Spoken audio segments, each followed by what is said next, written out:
What is HelloFresh?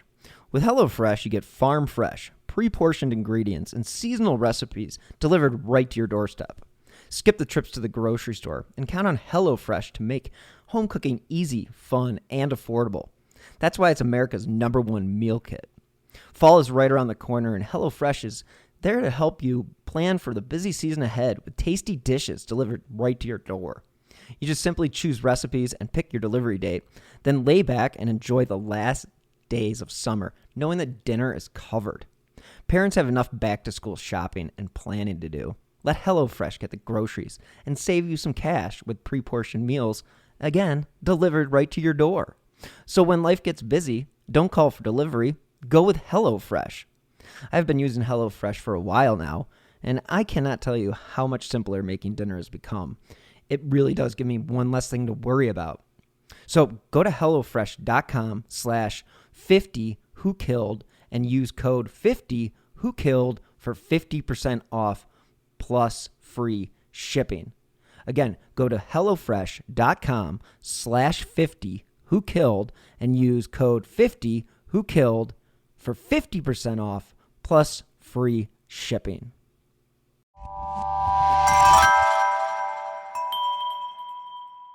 Slow Burn Media and Evergreen Podcast presents Who Killed, a podcast that provides a voice for the voiceless. All right, there we have it. He did identify the defendant in the courtroom. Matt, let me bring you back in as our analyst today and ask you, so what import is it that this person who was robbed at gunpoint now says that's the defendant who robbed me when we're in court on an unrelated murder trial? Well, they're trying the prosecution's trying to get that gun that was stolen from that witness in that hotel room to be in the hands of the defendant, because ultimately it was the same gun that was used in the homicide and the assault of the Prices. So this is this is circumstantial evidence. They're trying to connect pieces. Here's the guy that committed the robbery. A gun was taken. That gun was used in the murder.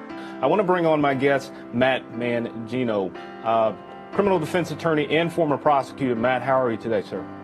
Great. Thanks for having me. Always a pleasure to have you on. So listen, look, I have the best of both worlds with you, and I think we have an interesting dynamic here. I'm former law enforcement. You're former prosecutor, now defense attorney. How do you think the defense did in that closing? Because he brought up some very interesting points, right? He talked about the gun range. Well, his closing was very methodical. I mean, he went through each point that he thought he needed to convince the jury here that there was a reasonable doubt about this charge of murder in the first degree. Hello and welcome to a very special episode of Who Killed. I am absolutely thrilled to be joined this week by a very special guest. A former district attorney is joining and blessing Who Killed this week, and that is one Matt Mangino. And thank you so much for taking time out of your crazy schedule to come on our show. Thanks for having me, Bill. It's a pleasure. Yeah, it was great. We actually met at CrimeCon just a few weeks back and in Las Vegas, and we got talking. And you have a very interesting and intriguing background and have made quite the name for yourself in the world of true crime. And what have you been up to? Because it seems like a lot. Well, as you mentioned, Bill, we crossed paths at CrimeCon, and that was exciting. I had an opportunity to present there on the death penalty, and we talked a bit about that. And my presentation was kind of a spin-off of a book that I've written on the death penalty, The Executioner's Toll, 2010.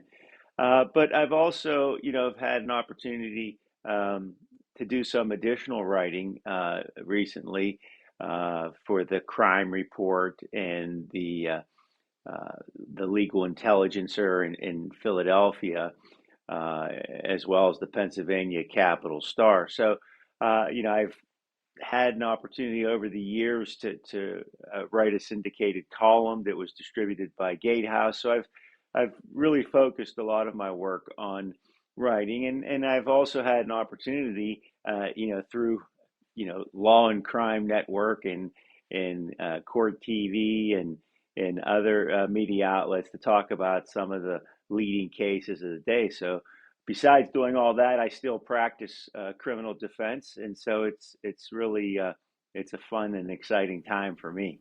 As they say, you have a full docket. That's for sure. Well, what is the? Let's talk about that. You mentioned the case of the day, or what's sort of going on. What is the latest thing that you've been covering? Well, actually,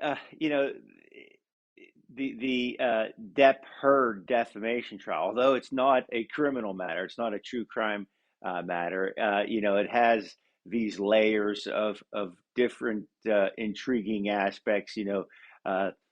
Alleged domestic violence in that whole scenario, and how it's been involved in this really kind of toxic relationship between Johnny Depp and Amber Heard. It's made for great television. I'm not really sure what the end game for either one of them is in that case. I don't necessarily think it's doing much for either of their reputations, but it really is enthralling, and it really grabs people, and they're paying close attention to it. That's an interesting case for sure because of the fact that it is being televised. You don't really see a lot of the inner workings of a domestic violence case, and let alone on court TV, because unfortunately it's not something that gets all of that attention. But when it's two big stars like Depp and Heard, like you're talking about, yeah, it does garner a certain amount of attention, and it does. I think it actually, in the long run, their end game, I don't know what it is either, because I don't think it's helping either of their careers. But I would say the positive thing out of it is that it is bringing back the spotlight to domestic violence and how that is still extremely prevalent in society, and it's becoming more, and it's not to say I'm placing blame on either person, because nothing's been rendered, but to be a victim if you're a male is a much harder thing to come forward with. It's also extremely difficult if you're a female. So, I mean, it's really, you're walking a tightrope, and I think that's why everybody seems so intrigued by this case, because they're kind of opening up the curtain to really what you don't really see inside celebrities' lives, and this is really one of those cases where you do. Right, and I think what's happening to a certain extent, what people are seeing, they don't necessarily like, because number one, it's hard to be sympathetic with a figure, either one, who flies around on private jets to private islands, brings their own doctor or psychiatrist or drug and alcohol treatment person to their private island, to go through this whole process. So while we watch these people on TV and we watch them on in movie theaters, I think what we're starting to realize is we're not like them. I mean, they don't live the same sort of lives that we do, and I think that really is going to have an impact on the empathy that jurors can feel for either one of these parties, because they're realizing, I can't relate to this. I can't relate to going on an alcohol binge for 5 days, or a drug binge for 5 days, and getting on my plane so sick that I'm not even conscious to get back to New York City for rehab. That I don't think jurors can really wrap their head around that. Yeah, that's a very good point, and I do think you're right. They've lost the empathy card as far as, because you're right. They don't live like us. We're very much under the belief, and maybe it's naive, but whatever. But it is one of those things you look at, and I mean, he's flying to private islands he owns. Right. He's spending $27,000 a month on wine. These are things that they're not crimes there may be crimes against your body, but again, the domestic violence thing, I think that is the one positive spin out of it, is that at the end of the day, it is about domestic violence, and they're probably not going to walk away with, it's probably going to be whatever, a wash. And then, but again, the spotlight was showing again how much this can be, not even just in anybody's regular life, but in celebrities' lives. And even when you have all the money in the world and you think, oh God, this is great, I have my own private island. Well, drug and alcohol issues, clearly there's no solution for that, especially if you do have a endless bank account. Right. Yeah. I mean, people suffer from that disease, whether they're multi-millionaires or they're broke and have spent their last dime. The disease affects everybody in a similar way, and it's certainly not a positive way by any means. Yeah, I definitely would agree with you on that one. So what else has been going on? I mean, I saw that you were on, and you always seem to be on Nancy Grace, but I did see that you were talking about the OkCupid stuff. I was just on your website. And what's going on there? Well, yeah, it's really a lot of fun to get a chance to argue a little bit with Nancy Grace on her program, Crime Stories with Nancy Grace. You don't say. And yeah, so that's that's something that makes this fun every once in a while when you do it. But you do really talk about some interesting cases, and the one case that you mentioned is the Sacramento woman who had told her family that she was going to meet a guy that she met on OkCupid, which is an online dating service, and she disappeared. And right now there's no trace of her. And so, it highlights a problem that's out there to some certain extent, and that is that predators and rapists will use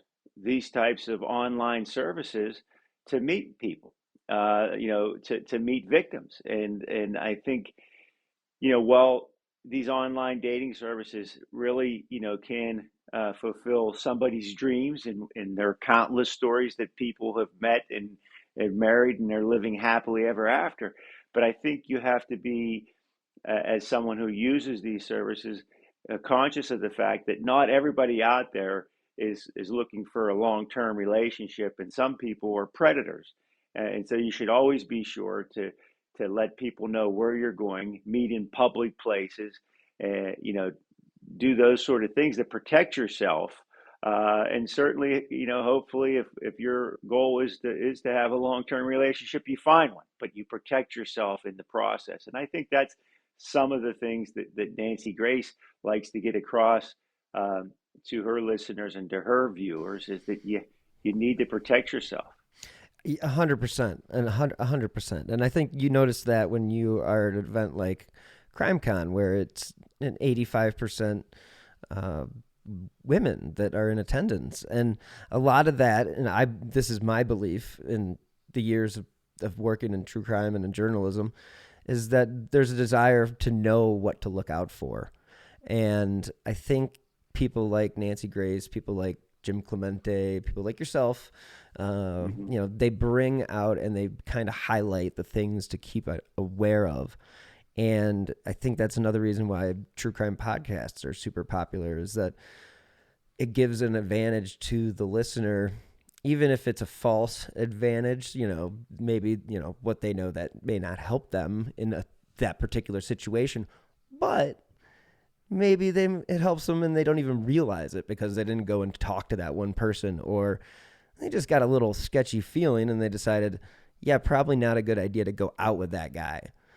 And so I think it's really great that, you go on and you talk about that stuff, because these technologies, these apps, I mean, they're so prevalent, and you got to be careful. Right. No, and I agree. And even a podcast like yours, it builds awareness. So like you said, people might not even realize that they're learning something that might protect them someday, but they hear about these scenarios, and all of a sudden when they find themselves in a situation, whoa, this doesn't feel exactly right. They might not even know where they got that little bit of information, and it might have been listening, to your podcast. But those are the kind of things, at least people who are aware of true crime, they have a certain level of consciousness that, hey, not everything is as it seems.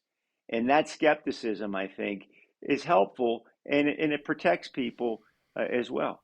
I would agree 100%. I think that is actually extremely noticeable. I think there are a lot more aware people out there than there were 10, 15 years ago about what to look out for. I think that's great, because as much as we want to say that crime has been on the decline, it actually has been increasing in the past couple of years. So Right. while we got to say that for about 20 years, yeah, crime's on the on the decline. Well, for the past few years, it's been on the rise, and violent crime, that is too. So it's a slippery slope that we're in right now, and you want everybody to be happy. Yeah, I mean, it's their right to go out and meet new people and go on these apps, but they also have to be smart and just have a backup plan too. If you feel, again, if you have that weird feeling, don't do it. It's just That's the right. bottom line. That's the bottom line. Mhm. Here's a question for you, like just to throw one at you.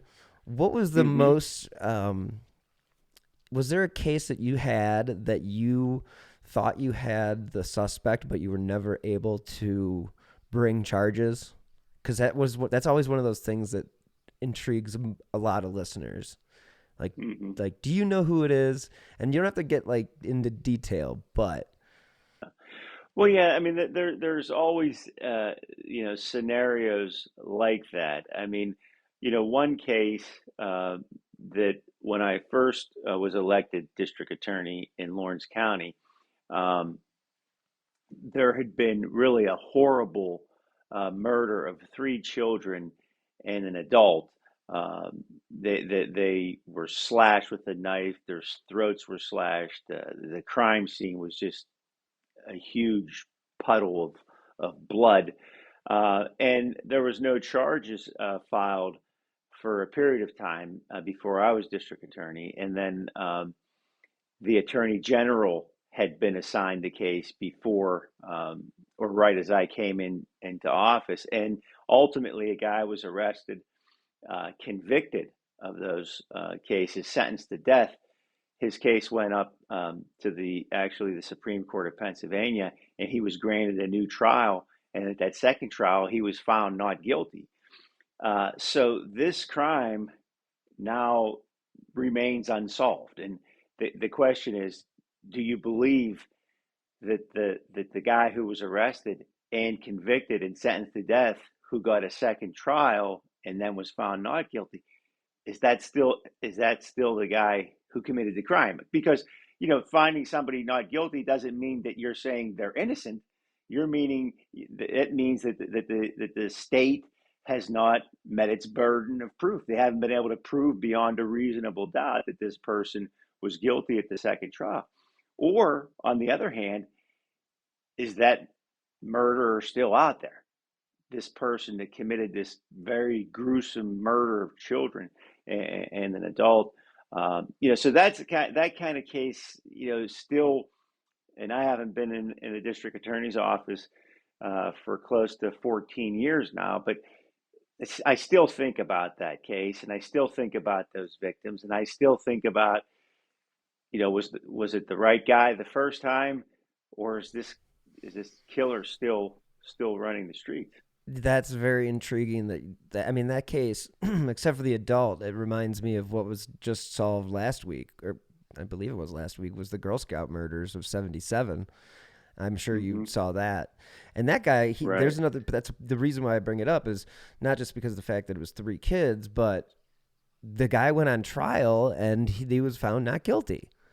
But then again, Now they come out with the new technology, new DNA abilities, and that's the guy.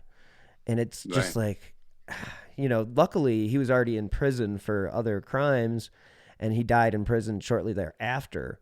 But to think that he could have been just walking the streets after he just got away with murder, it's kind of scary. Yeah. Yeah, it certainly is frightening, and we know, um, you know, our criminal justice system is based on a system where you have to prove somebody guilty beyond a reasonable doubt, and that's a difficult burden to meet. But it also built into that is the idea that we can't prove people guilty to some mathematical certainty, and we don't expect the system to find people guilty to a mathematical certainty.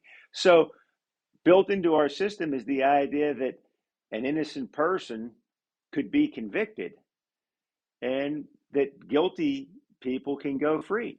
That's really inherent in the whole idea of proof beyond a reasonable doubt. That's kind of a good lead into your book. I mean, to a degree. I mean, that is give the listeners a little idea of what your book's about, because it's a really intriguing way of going about writing a book. Yeah. So when I start thinking about the death penalty, and I've prosecuted death penalty cases and have defended them as well. Um, Everybody who writes about the death penalty usually writes from a certain bias. They're for the death penalty, they're against it. So they cherry pick all the cases that support their position and say, look how good or look how bad the death penalty is. What I wanted to do was take an unbiased look at the death penalty. And I thought one way to do that would be to look at all the executions in a single year. So I'm not cherry picking the good or the bad cases that support or don't support the death penalty. We're going to look at all these cases. We're going to look at the crimes. We're going to look at the investigations. We're going to look at the trials, the appeals, all the way up to the last words and the last mills, and mix in the constitutional law that's evolved over the last 35 years, and let the reader decide for themselves: do they support or not support the death penalty? It could have been any year. I just picked 2010, and it happened to be an interesting year because you had an execution by firing squad, you had an execution by the electric chair, you had a woman executed, which is really unusual. So I thought that would be a good year to examine the death penalty. That's really intriguing, and I think the listeners would probably it would be a great book for them to read, because I think anytime you have that question or you leave that question up for the audience or the listeners or the readers, I think it almost empowers them to look at the case with a different perspective, because then it's sort of making them responsible for making the decision, even though they're not per se. It's just they get the opportunity to put their own 2 cents in, and that's something that people really like to do. Right, and so it's interesting in the fact that you can examine these cases one on one, because each chapter represents one of the 46 persons who was executed, or you can look at them together. One case that I wrote about was the 46th execution of 2010. So really the last chapter in my book. And the guy's name was John David Duty. Okay. And he was serving 3 life sentences in an Oklahoma prison. All right. And he decided that, he was 49 years old. He had been there for 23 years. And he decided he didn't want to be in prison any longer. But he didn't have the courage to either try to escape or to kill himself. What he decided he was going to do was kill his way out of prison. So he was in the RHU, which, as you know, is kind of the jail within the jail, restricted housing. And he had a young cellmate named Curtis Wise, and he told Curtis Wise, he said, "Listen, let me tie you up, and then you can scream for a guard, and they'll come in And what they'll do is they'll give you your own cell, and they'll give me my own cell. We'll have our own cells. So he ties up Curtis Wise. He agrees to it. And before Curtis Wise could call for a guard, John David Duty strangles him to death. Then he sits down and starts writing a letter to Wise's mother saying, it was harder than I thought. It's not like you see on TV when they kill someone. And it's probably a good thing because your son was just going to spend a life of crime and incarceration. Fortunately, they intercepted that letter before it ever left prison. But he also sent a letter to the DA and said, listen, sentence me to death and execute me, or I'm going to keep killing people here in prison. And so ultimately, he got his wish, and he was executed for that murder. But so that chapter, that person makes you say, wait a second, this should be the poster child for an execution, for the death penalty. This is a guy that says, kill me, or I'm going to keep killing. So people have to decide: is that appropriate? Was execution appropriate for John David Duty? Right. Because you basically granted a murderer his wish, and that's Right. Seems kind of dirty in a way. Yeah, I guess the other side of that is, how do you house John David Duty? If he says, I'm going to keep killing until you kill me, how long do you let that go on? It almost seems like old Western justice, like let's hang him in town square because he says he wants to die. So let's make an example of him. I mean, I guess I could see some moral quandaries there. I mean, there's definitely some questions that I would have as far as the ethics behind that. You meant. Well, if you look at Pennsylvania, for instance, my home state, there's 130 people on death row in Pennsylvania. Since 1976, the modern era of the death penalty after the Supreme Court brought it back, there have been 3 executions. Okay, all 3 of them were volunteers, which means they gave up their appeal rights and said, execute me. There hasn't been a person executed involuntarily in Pennsylvania since 1962.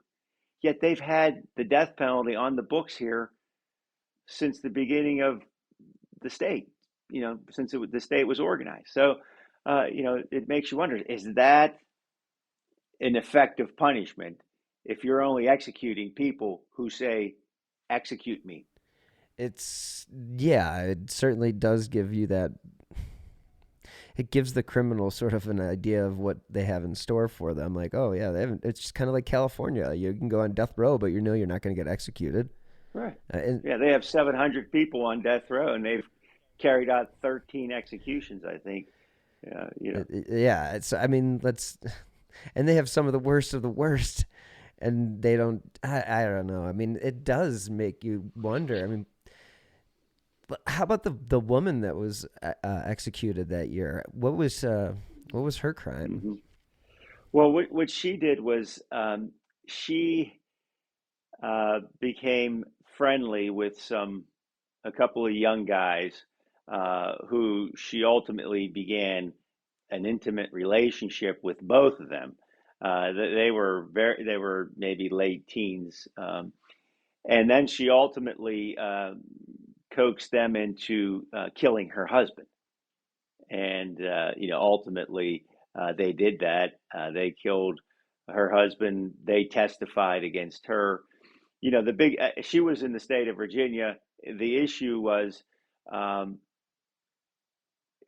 she had become a model prisoner. In fact, she had become kind of like a confidant, leader, mentor to young female prisoners who were also in custody. And so there was a lot of review, a lot of thought that went into whether or not she should be entitled to a reprieve, clemency to change her sentence to life imprisonment. Ultimately, the governor wouldn't approve that, and she was executed. Yeah, you look at some of those cases that end up like that, and you see people that turn their lives around, or I don't know, go down a different path in jail. You see people go down the same path in jail. So you do sort of have to weigh those options, weigh those extenuating circumstances when it comes to this type of thing. I mean, you would know way better than any of us. I mean, did you personally, have to make any death sentences or put anybody on death row? Well, yeah, as a prosecutor, I tried 2 capital cases. Both of those cases ended up as life without parole and not a death sentence. So no, I was never responsible for putting anybody on death row. Did you ever feel like, did you feel like those cases that you did prosecute and had them, potentially going to death row, did you feel like they warranted that?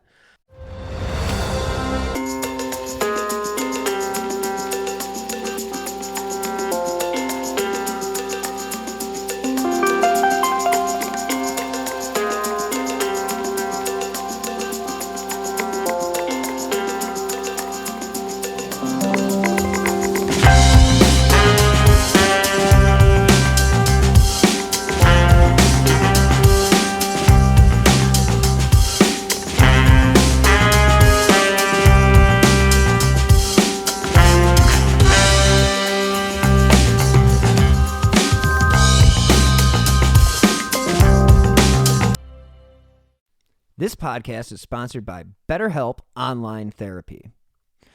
People don't always realize that physical symptoms like headaches, teeth grinding, and even digestive issues can be indicators of stress. And let's not forget about the doom scrolling, sleeping too little, sleeping too much, undereating, or overeating. I like to think that I deal with my stresses by taking a little bit of mindfulness each day.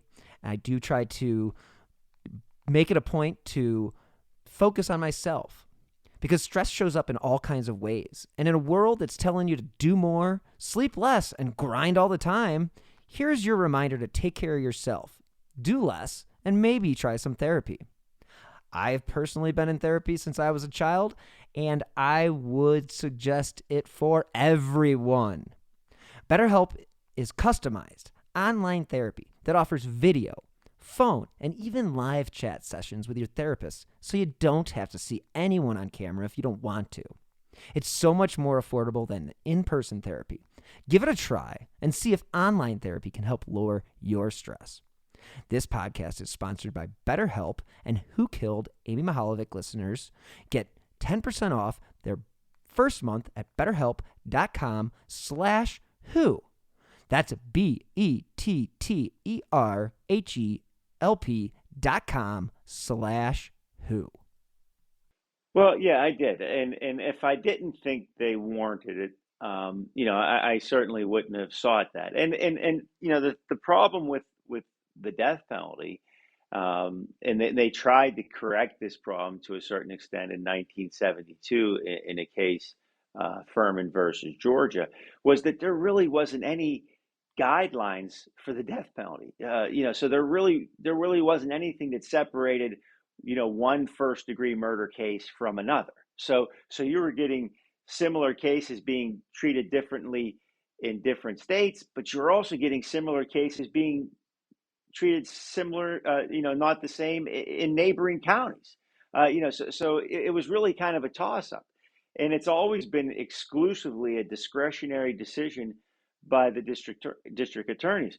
So the Supreme Court tried to create some guidelines. So what they said in 1976 was, well, here's what we're going to do. We're going to make the death penalty only for the worst of the worst. And the way we're going to do that is we're going to have what we call aggravating circumstances. So it's not enough just to be convicted of first degree murder. You have to do something more egregious, like kill a child, or kill a police officer, or kill a pregnant woman, or kill somebody in the act of torture, or having killed somebody in the past. So these aggravating circumstances were going to make it not just for anybody who committed first degree murder, but the worst of the worst. It really didn't work out that way. And one of the reasons is because as states began amending their death penalty laws, and then over time, the way it evolved is they put kind of catch-alls in there that said, well, any crime that's particularly heinous. Well, I mean, murder's heinous. I mean, you know what I mean? So basically, you're back to square one. You can charge anybody. You can seek the death penalty against anybody who committed first degree murder because murder is heinous. So you're always gonna have that sort of thing. And so what in '72, what the court said was the death penalty was arbitrary in the way that it was being imposed. Okay, because there were no guidelines, there were no aggravating circumstances. So now we've evolved into a situation where the question is, has the death penalty become arbitrary in the way that it's being carried out? And what I mean by that is last year there were 11 executions in the United States. There's 2,474 people on death row in this country. If at that rate, a significant number of those people are going to die of natural causes rather than lethal injection or some other means. So back in '72, Justice Potter Stewart said that getting the death penalty was freakishly arbitrary, like getting struck by lightning. Okay? The question now is being executed, being one of those 11 out of 2,474 freakishly arbitrary, like being struck by lightning? How do you differentiate those 11 from the other 2,463? So that's where I think the death penalty is right now in terms of how it's being viewed. It's super interesting. That's a super interesting perspective because you read about when somebody's going up for execution and you don't really, they don't go into the nitty gritty. I worked in TV.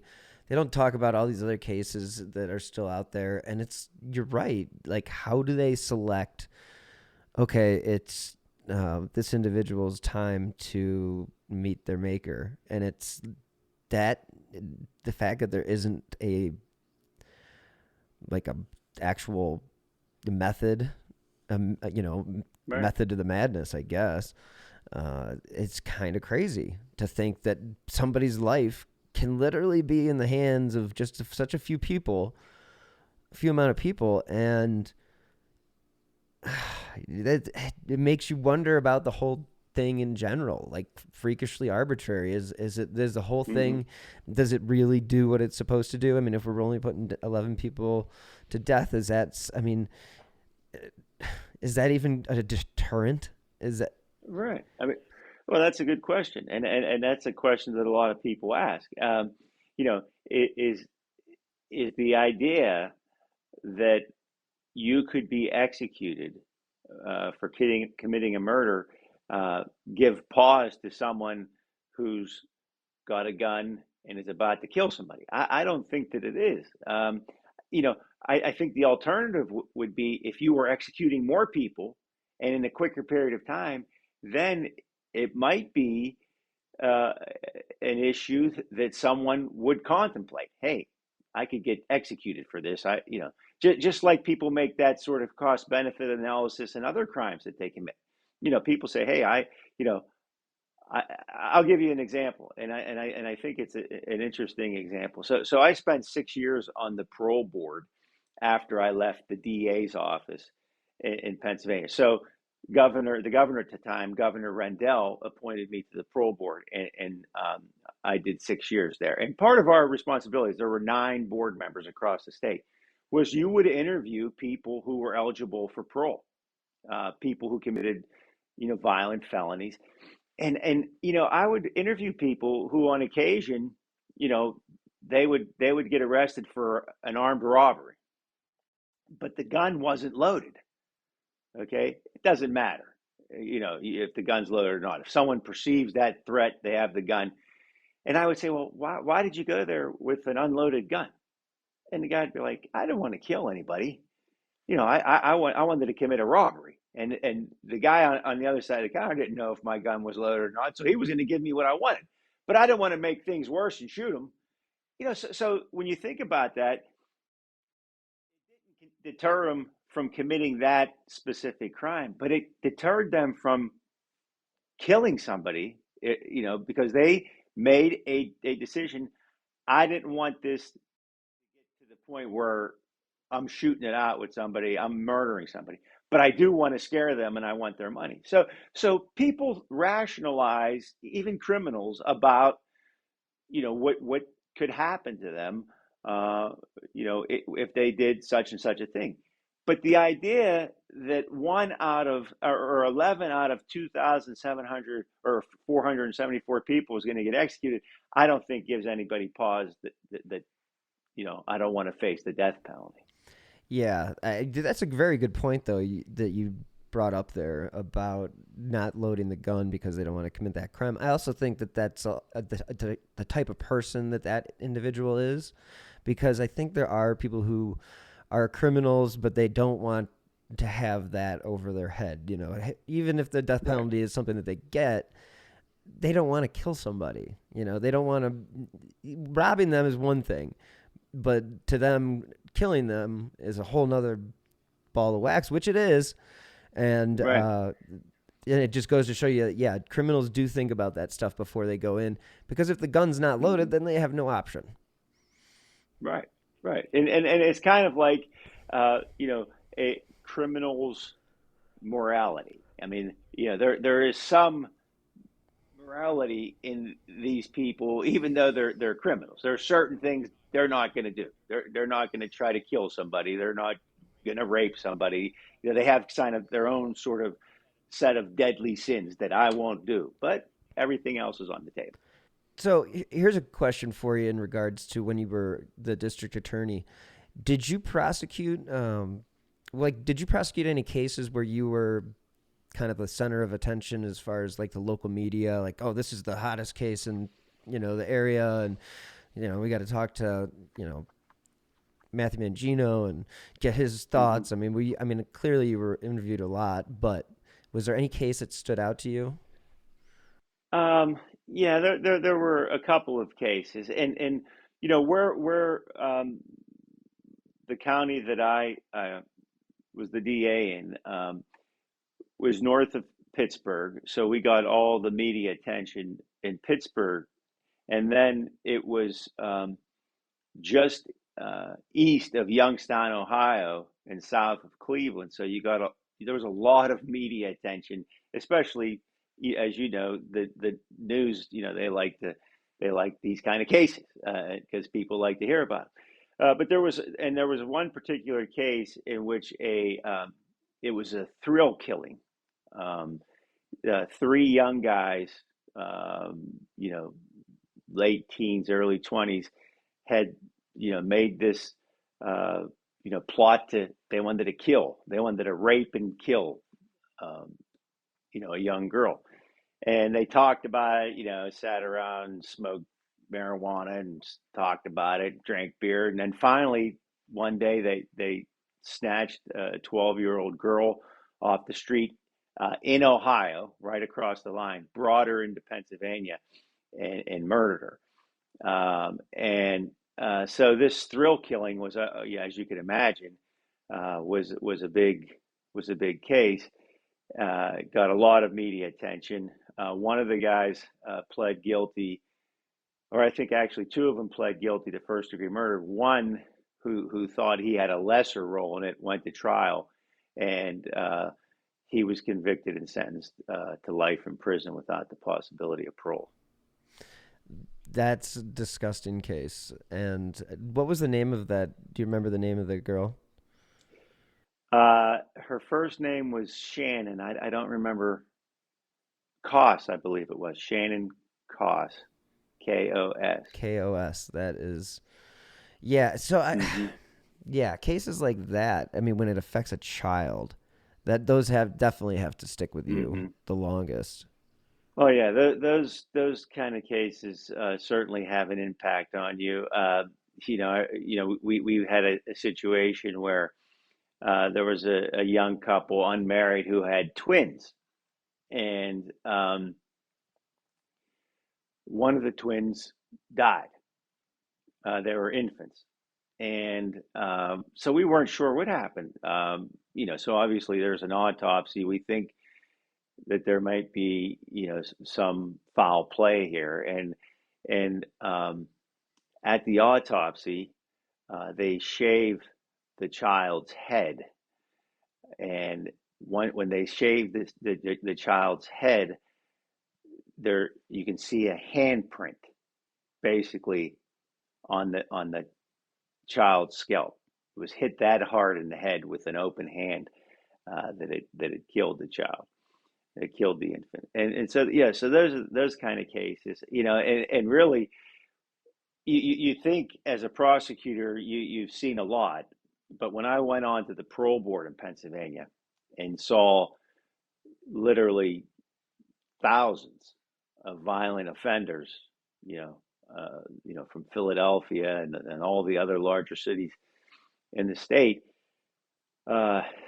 I realized I only scratched the surface in the county where I was district attorney, because there's some really terrible things that people do to one another. And one case that still haunts me to this day was a child who had been severely beaten repeatedly by his mother, and essentially, he had ruptured vital organs, and he was bleeding internally.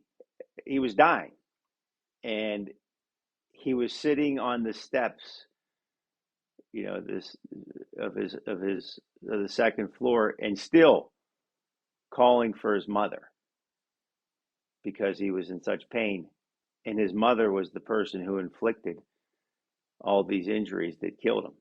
And that case has never left my mind. That has got to be absolutely crazy.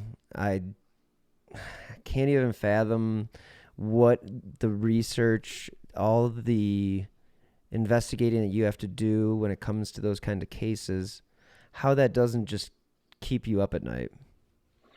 Well, yeah, I mean, as I said, you have to separate yourself from the work that you do, whether it's as a prosecutor or whether it's as a parole board member or whether it's a criminal defense attorney, and you have to do the same thing in other professions as well. I mean, you look at a lot of horrible cases on a regular basis, and if you went home every night and stared at the ceiling and thought about those cases, you might have quit doing this a while ago. But you can't do that because you're doing a service to the public and educating them, and prosecutors, parole board members, criminal defense attorneys have a responsibility as well.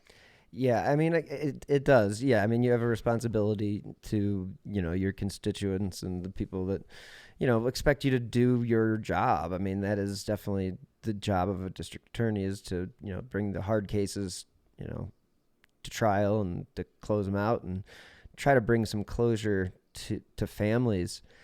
Do you feel like, as during your time as a district attorney, did you come across any cases where the family was not involved, but like you had gotten close with the family and it became more of like a passion thing, like we need to get this solved because this family is, I mean, I know every case is important, but there are some cases that stand out? Well, yeah, in terms of investigation, typically, as a prosecutor, our office was there to aid the law enforcement during the course of their investigation. We didn't really have an extensive detective bureau that actually got involved in the investigations themselves.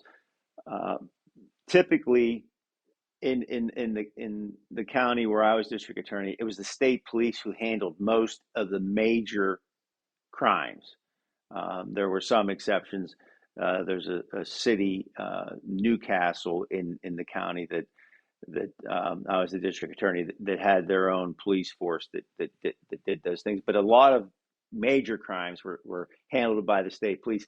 they would always bring in major crime unit guys from neighboring counties. So you really had a great investigative arm of the state police who did all the homicides and rapes and things like that. We were typically counsel to, yeah. All right, yeah, yeah. So major crimes were typically investigated by the Pennsylvania State Police. They would bring in troopers from neighboring counties who were investigators. So they did an excellent job. And basically, we served more as counsel to them as they conducted these investigations. We really weren't, on the ground involved in the investigations. Now, every major crime, I would go out to the crime scene, so I knew what the crime scene looked like, and other assistant district attorneys in my office would. So most of our contact with families would be after an investigation was complete and an arrest was made, and then we'd be more involved with the victim's families or the victim, him or herself, and we always gave great deference to the family and to the victims and what their concerns were and what what they were, what was most important to them. I mean, they really couldn't, trump our decisions on things, but we certainly wanted to know how they felt and why they felt the way that they did. Yeah, that makes sense.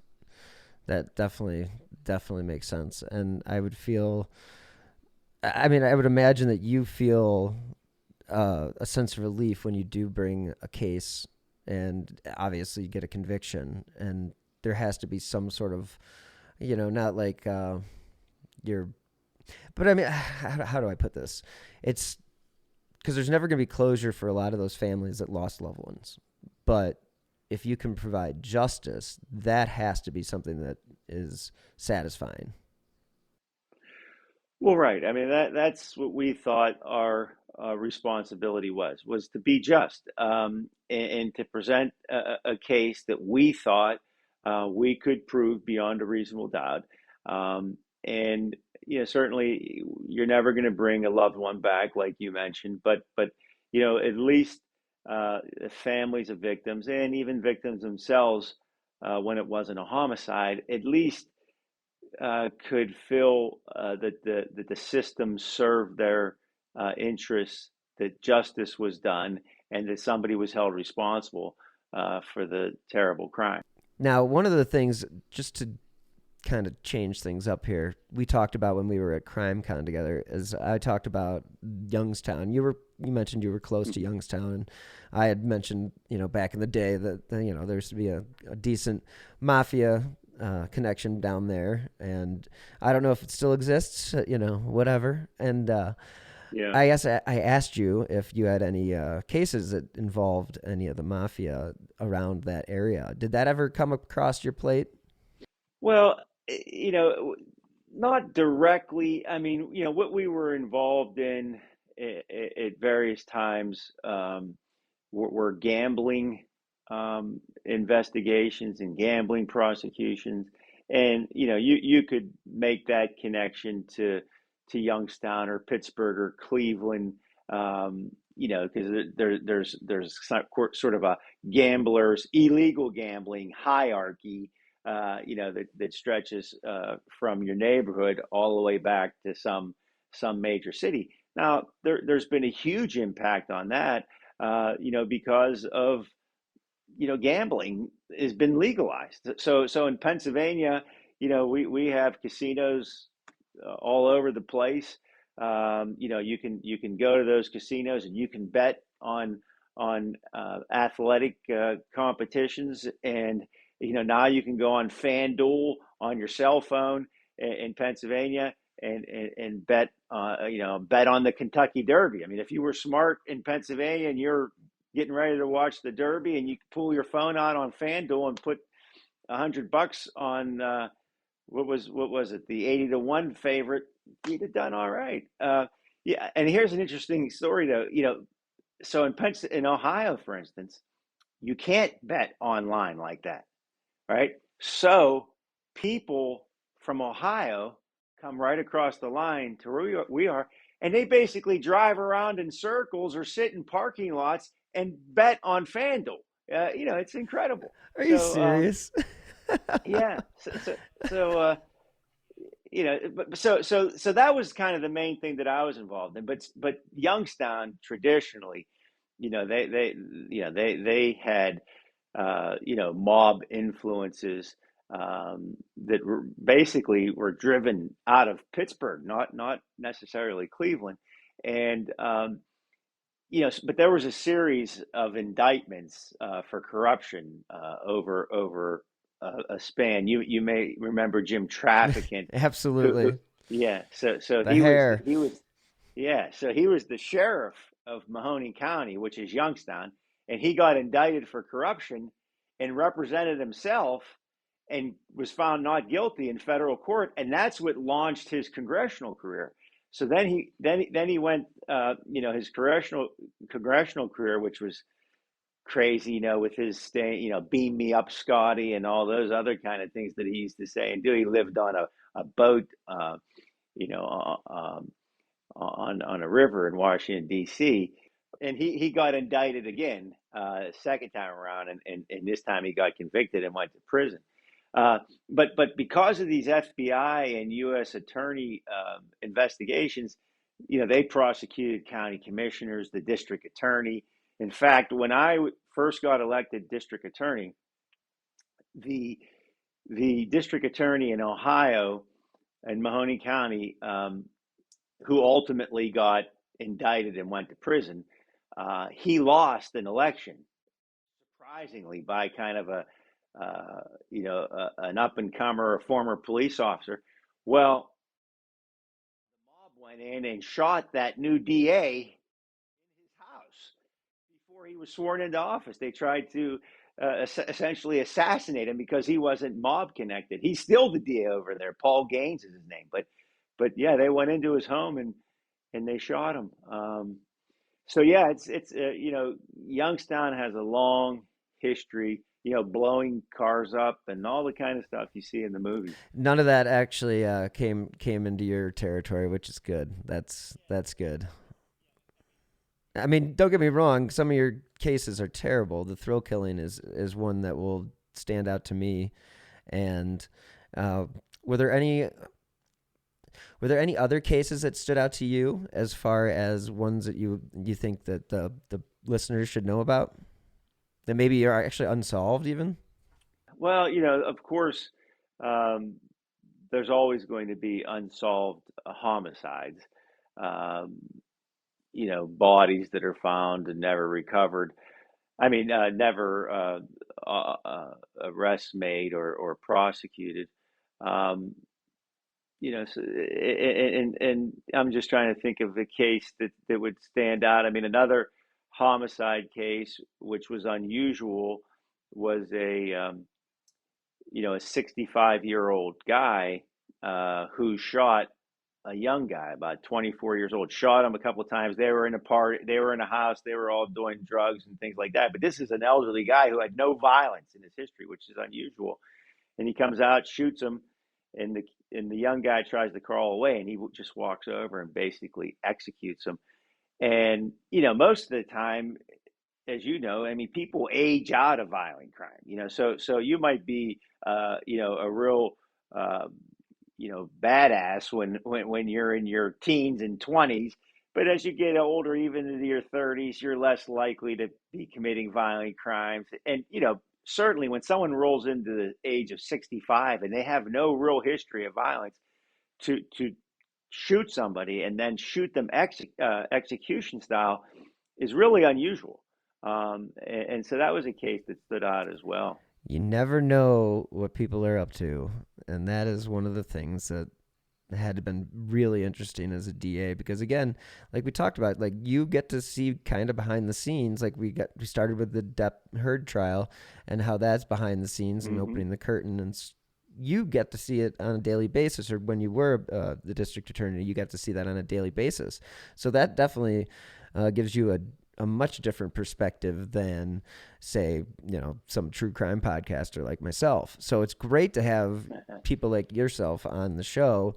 and share the knowledge, because really everybody wants to know about these cases. And I really think that, with your book, it brings up a lot of questions about the death penalty and, where things stand.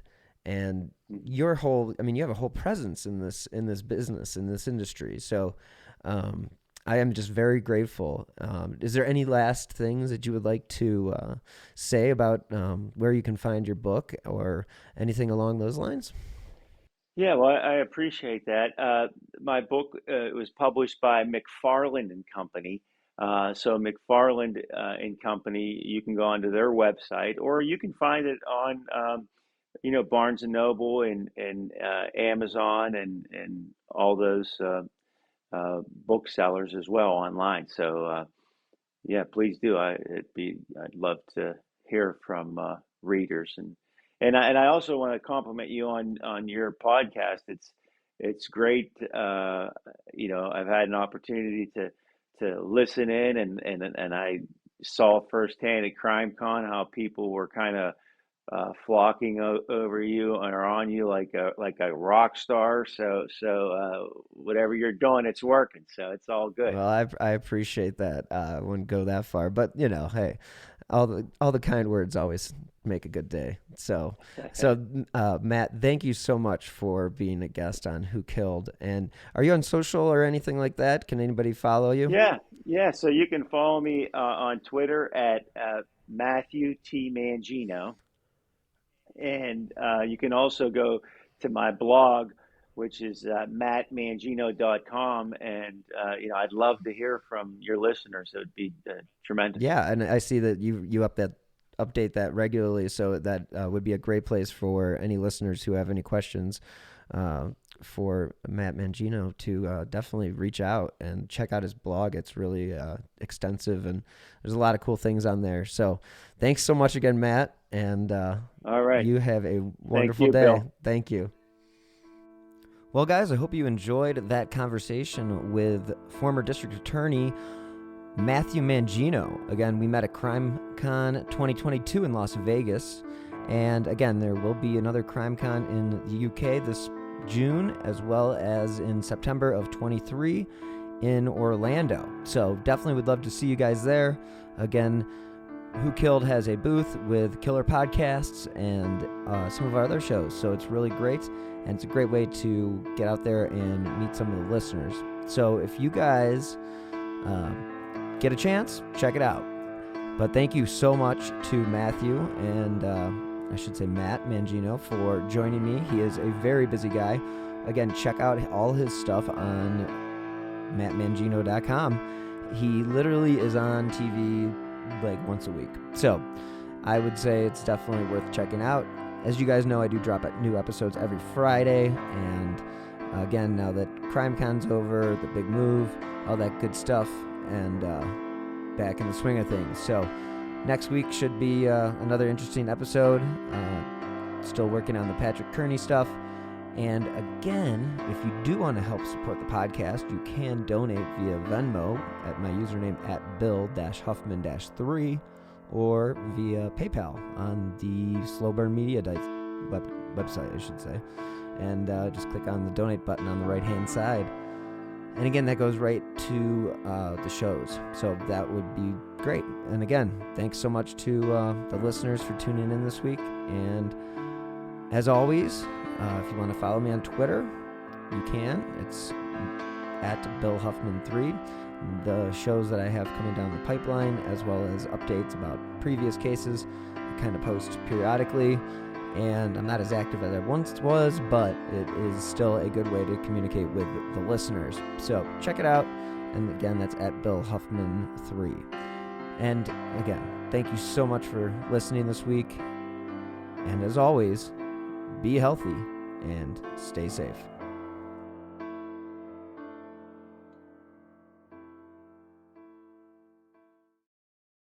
3 a.m., the comedy horror podcast that holds weekly gatherings around the campfire. Let me tell you what you're going to get. You're going to hear stories about demonic possessions, prison stabbings, skinwalkers, glitches in the Matrix, cult leaders, missing 411, night marchers, Operation Paperclip, Mesopotamian devil worship, and so many monsters it'll give Kanye West a runaway for his money. Pop and meme culture also aren't off topic. A camp where laughs and scares are constantly competing for first place. We're just a group of friends, trying to bust each other's balls, find the best stories, and expand the circle in the process. 3 a.m., the comedy horror podcast, not for the faint or fragile of heart. Let's go. Coming up on 5 Minute News, I'm Anthony Davis. You might think it's partisan because maybe it's critical of one side or the other, but it's not. It's just the truth. And I think that's also something that's kind of unusual for Americans listening to the radio or to podcasts, because the news landscape in the States has been so partisan for so many decades. So 5 Minute News is verified, truthful, independent, unbiased, and essential world news daily.